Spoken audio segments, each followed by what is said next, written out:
Hey guys, how's it going? So I'm going to start streaming a little bit early, as I usually do. Anytime I live stream, I like to open it up a little bit early and see what trouble we can get up to behind the scenes. I wanted to talk today about Elon Musk because he has caused quite the splash.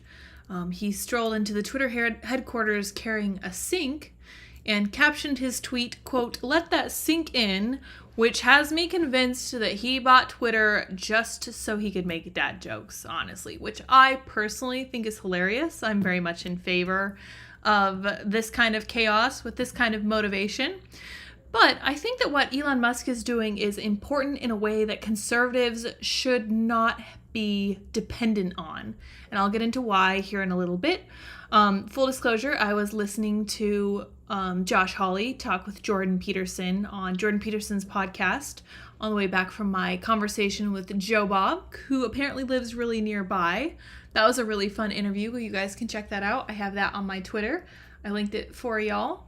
So let's just get into it. So you guys probably already know that Twitter employees are verklempt about Elon Musk coming in and possibly firing up to, quote, 75% of the employees there. Now, he's kind of walked that back. I personally am in huge favor of him actually still doing that because I forget who it was that was saying this, but somebody said everyone assumes that all the people who work at Twitter are like these crack tech PhDs, not these 27-year-old cat ladies who are enjoying their roles as kind of petty tyrants, policing people's speech and telling people what the dialogue should or shouldn't be. So we'll talk about the letter they wrote. We'll talk about the Washington Post's response because that's rather telling. Yeah, so Elon Musk has this hilarious video. I'm going to put this as my thumbnail for sure.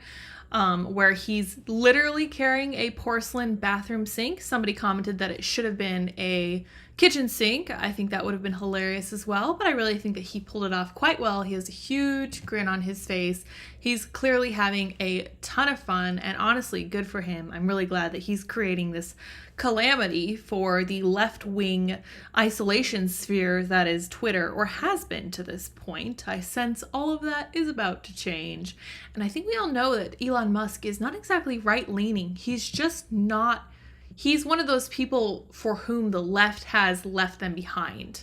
That doesn't even make sense, but you know what I mean. He would probably tell you that he used to be a default Democrat, but he can't call himself that anymore because they've gone so crazy. This is very much, kind of par for the course for people who have common sense, who are then like, oh my gosh, what is happening to the left side of the aisle? This is uncool. Take my hair out. It's kind of bothering me. So I think that the right wing should be careful to be cautious of him going forward for sure, because I don't think he's the golden savior that everyone's hoping for. But we'll get into all that. I wanted to look first at what the Washington Post thinks of the Elon Musk takeover. So I have links to all this stuff in the description. I don't have the ability to read this article with you guys, unfortunately, so I'm just going to look at it on my own screen and walk you through what he says. All right, the Washington Post, we all know, democracy dies in darkness. Their title is, Twitter was already scrambling for the midterms. Now comes Musk. The social media firm's ongoing shakeup raises doubts about its ability to rein in election lies. Oh my goodness, what is happening? That's so scary. All right, let's read what they think. With less than 2 weeks until the midterm elections, about 20 employees from across Twitter have volunteered to help the social network's internal elections squad enforce its rules at a crucial moment for U.S. politics. In crash course training sessions this week, the volunteers learned the basics of how to spot election misinformation, detect bots pushing propaganda, and flag potential violations of Twitter's rules to the company's policy staff. So I have to stop right here and say, of all the people who would know what a bot actually was, you would think the people at Twitter would be those people, which makes me wonder if they're really just looking for conservatives who are pushing information that they don't like. In my experience, misinformation tends to be information that the left does not want you to read. This is very much the case with most mainstream media and a lot of these social media platforms. Since 2018, the call for volunteers has been part of an all-hands-on-deck approach to major elections as the company's overstretched content moderators work around the clock for a week before and after the vote to stanch the tide of viral falsehoods, intimidation campaigns, and foreign influence operations. But this election cycle, the company is in greater disarray than ever. Dun dun dun! Increasing the risk that cagey political operatives will be able to use the platform to deceive voters or undermine the legitimacy of results. Twitter has weathered a year of managerial chaos since a CEO change. Hundreds of employees have reportedly left, and a high-level whistleblower warned that the company lacks the resources to enforce its own election policies globally. Adding to the uncertainty is that billionaire Elon Musk is expected to close his $44 billion acquisition of Twitter by Friday. He has indicated that he will roll back Twitter's content moderation efforts, reinstate some of its most notorious purveyors of election lies, and lay off as much as 75% of its workforce. How his changes will affect Twitter's midterm plan is unknown. So we're going to skip down to the bottom and see what the Washington Post concludes, because this is exactly the kind of nonsense you would expect from Democracy Dies in Darkness, the Washington Post. Let's read the last paragraph. Twitter employees involved in the company's efforts around midterms are forging ahead for now. Oh, so brave, heroic. But many are privately worried that Musk could soon halt or undo some of their work. I think he could tear up those policies around civic integrity and halt enforcement pretty much immediately, said one employee, speaking on the condition of anonymity because they were not authorized to talk to the media. Imagine we'll see a ton of intimidation videos of people voting and misinfo narratives about who they are, doxing them, watching their names trend, and nothing can be done about it. So this is a classic, exactly what I would expect. So this is what happens, and this is the reason I call the mainstream media oppositional, because they are so clearly, to me, you may disagree with me if you so please, but they are very clearly to me on the side of the state. They're clearly in line with what the Democrats want them to say. I personally have a huge issue with that. I think that obviously in the pursuit of truth, okay, let me do a little modding here. In pursuit of truth, we need to care more about actual freedom of speech than we do about who's winning an election, honestly. So let's see what the Twitter employees have to say. And this article is from Teslarati. I'm not very familiar with it, but it looks like they talk a lot about Elon Musk and Tesla. This is entitled, Twitter employees have demands for Elon Musk. Oh, this is going to be good. Employees at Twitter have drafted an open letter with their demands for Elon Musk, who's buying their social media platform on Friday. In the drafted letter reviewed by Time magazine, employees have a list of demands for the Tesla and SpaceX CEO. Along with the demands, the employees wanted to express their thoughts about the plans to let go of 75% of the staff. The letter called these plans, quote, reckless, and that it said that it's, quote, a transparent act of worker intimidation. Okay, that's a great way to make sure that you're not part of the 75% of the employees he was considering firing. That is such a good way to keep yourself off the radar and lay low, for sure. Brilliant thinking mega minds over there. According to the open letter, the employees who signed it told Elon Musk they would not be intimidated and that both Twitter and Elon Musk need to cease these negligent layoff threats. In the open letter, the employees list what they demand of the current and future leadership. This is heady stuff, you guys. This, to me, smacks of the participation prize generation. This is millennials at their very worst, and this is really what I dislike about my generation the most. You don't get to call the shots, especially not with your own employer. I'm sorry. You work at that person's grace, and you work at the will of the president of your company. You work the will of the shareholders and the CEO. That is not up for debate. And this is awfully rich that they're saying stuff. So let's see what exactly they talk about. In the open letter, the employees list what they demand of the current and future leadership. Twitter employees listed the 4 demands and what the demands mean to them. Respect. We demand leadership respect the platform and the workers who maintain it by committing to preserving the current headcount. Ooh, yeah, that's not going to happen. Safety. We demand that leadership does not discriminate against workers on the basis of their race, gender, disability, sexual orientation, or political beliefs.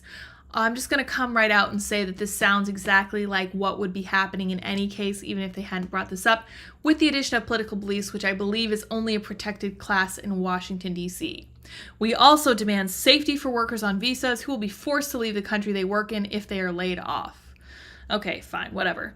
Protection. We demand Elon Musk explicitly commit to preserve our benefits, those both listed in the merger agreement and not, e.g. remote work. Oh, this is because Elon Musk said that if they want to keep working from home, they can work from home for another company. Honestly, I think that's fair. We demand leadership to establish and ensure fair severance policies for all workers before and after any change in ownership. And dignity. We demand transparent, prompt, and thoughtful communication around our working conditions.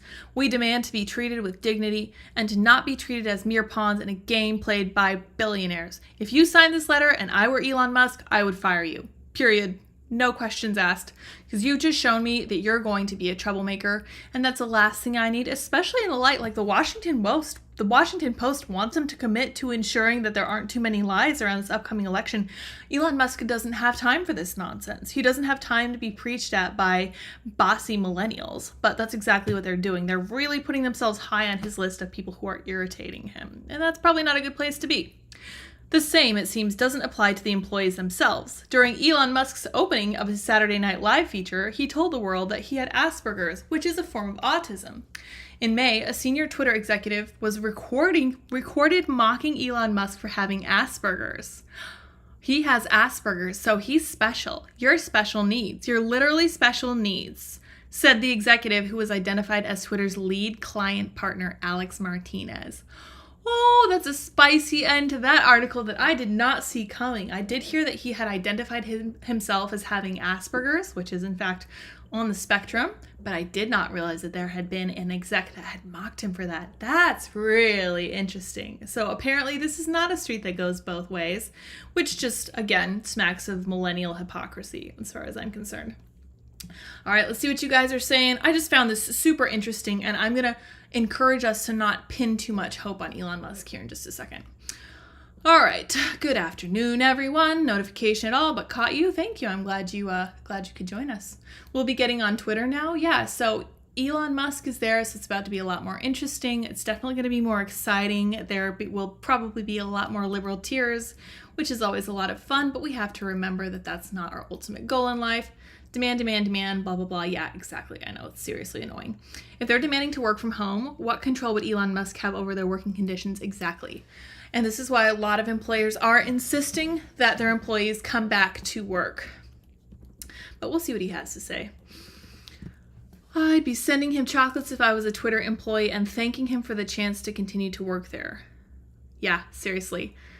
Hey, Lydia, I didn't know you were going to be doing a comedy show. That was a great article, and I really appreciate that. Now, the Washington Post is a very special place, so I really can't recommend anybody check it out. But if you do want to, I have the archived link so that you can actually read the article. I strongly recommend everyone be informed from both sides of the aisle, since we know that WaPo is definitely state media. It's still good to know what they're thinking.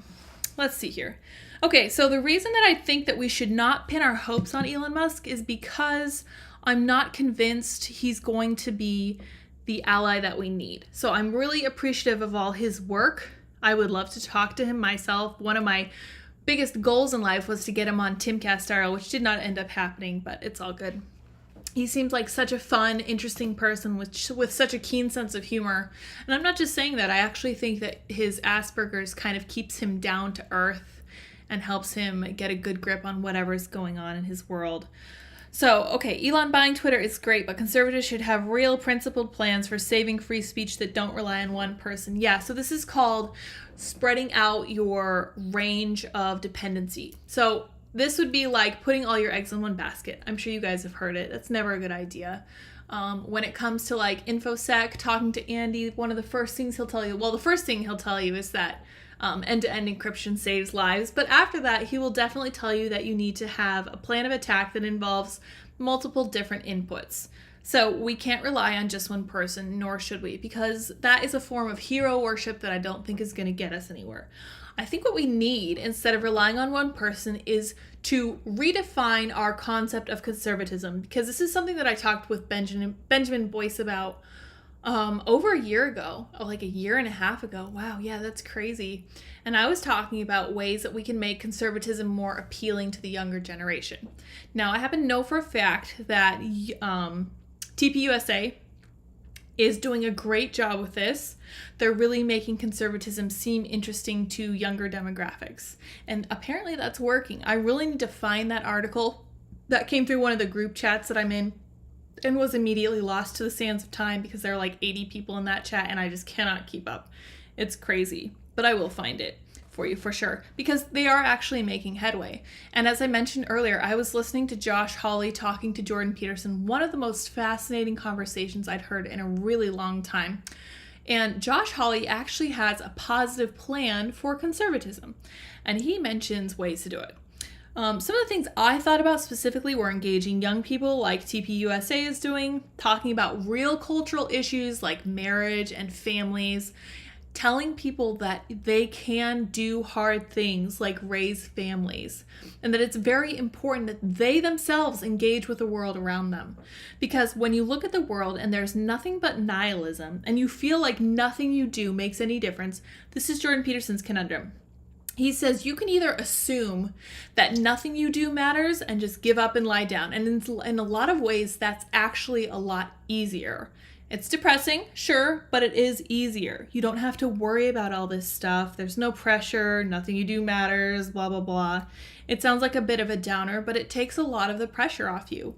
Or the other option that Jordan talks about is that everything you do matters. And what he and Josh Hawley were talking about were all the various ways that you, as an individual, yes, you, the person watching this right now, what you do matters immensely. And this is because of something Jordan talks about, how you are a node in a network and how you are just a few steps removed from millions and millions of other people. So if you behave positively, that makes a huge difference to the rest of the world.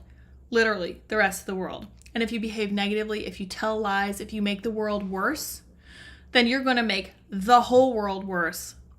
Like writ large. So many people it will be affected that you have no idea. And I know it's easy to say, oh, nothing matters. I don't really make that big of a difference, but you will. You absolutely will. And especially if Jordan's talking about how all these young men come up to him, with some of them with their significant others, and they say things like, I just tried the things you were talking about. I tried taking on a little more responsibility. I tried to straighten up my room. I tried to stand up straight with my shoulders back. All these simple things he tells you. And these young men are living proof that these concepts work. And I think that's such a selling point for conservatism. I think that's such a point for responsibility. The issue is that responsibility has such a bad rap. All we hear about right now is rights. Rights. Never a responsibility in sight. I think that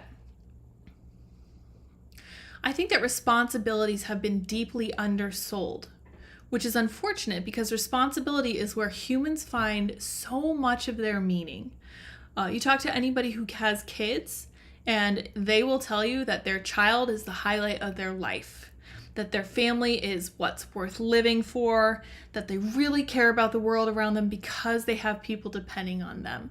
And I don't know about you, but that's incredibly positive, and I wish that conservatives would capitalize on that and really make a point of fleshing out what it looks like for someone to take on the responsibility, because I feel like I follow parenting pages on Instagram because, we're trying to build our family right now. I feel like all people ever see is, oh my gosh, having a baby is hard. You have to stay up really late. You lose a lot of sleep. You lose a lot of, you lose your mind. They talk about pregnancy brain, and this even happens to dads, they're saying. But I think that what they're failing to see, I often think that people get marriage exactly backwards. I'm starting to think similarly of a parenthood, because all you hear is the negative. All you hear is the ball and chain. All you hear is the lost sleep and the chaos of having a toddler and the temper tantrums that don't make any sense to you. Now, the parenting pages I follow are great because they're telling you how you can handle these huge emotions that, toddlers are struggling with for the very first time. They don't understand. They can barely verbalize how they're feeling, and sometimes they'll just blow a gasket because it's just too much. It's overwhelming. It's a lot going on right now. I think that if we emphasize the positive side of these responsibilities, we're going to make a much better case for conservatism. And that's not something that Elon Musk can do. If we don't emphasize the importance of free speech, if we don't promote the idea of marriage and family, who is going to do it for us? We cannot rely on any one person. And it's true that we do have some great conservatives on our side. We have some deep thinkers like, Dennis Prager, and some speakers like Jordan Peterson, who may or may not even consider himself a conservative, but he's a very clear and rational speaker and philosopher, and who clearly wants the best for younger people, millennials, and whatnot. I think that as conservatives move into this midterm election, I think one of our top priorities has to be coming up with ways to tell people why they should be conservative or hold some of these views. First of all, the main tenet of being a conservative is the recognition that we have something good to conserve. And the fact of the matter is that we do. We know this is true. We haven't been brainwashed. We know that the West, England and the US, ended slavery, which had been a worldwide institution since humans, had the ability to trade things for other things. Since humans had ships, slavery was a thing. It was a millennia old institution since before Bible times. And I think that given what a positive view we have of the world, there's absolutely no need to be concerned about putting a positive spin on conservatism. I think it is so naturally positive that people will want to hear what we have to say if we present it in the correct way. I think that we need to focus on doing that. I think it's going to be an ongoing thing. Nothing in life is easy. I would love for each one of us, each one of you guys in my audience, to really take a hard look at what you really believe and crystallize it into something that you can kind of not sell, but use to convince other people that it is the way to go. Because unless people start thinking about the way they're voting, we're just going to have more of the same, which I don't know about you, but I'm sick of it. And on the note of conservatism, I will tell you right now that I have zero confidence in our Republican leadership. Really excited for the possibility of a red wave. I think that's awesome.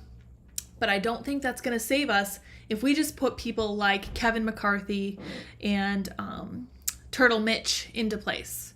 I don't think that's going to have any of the impact that we really truly want. And I think that we all do especially want in this crowd for sure.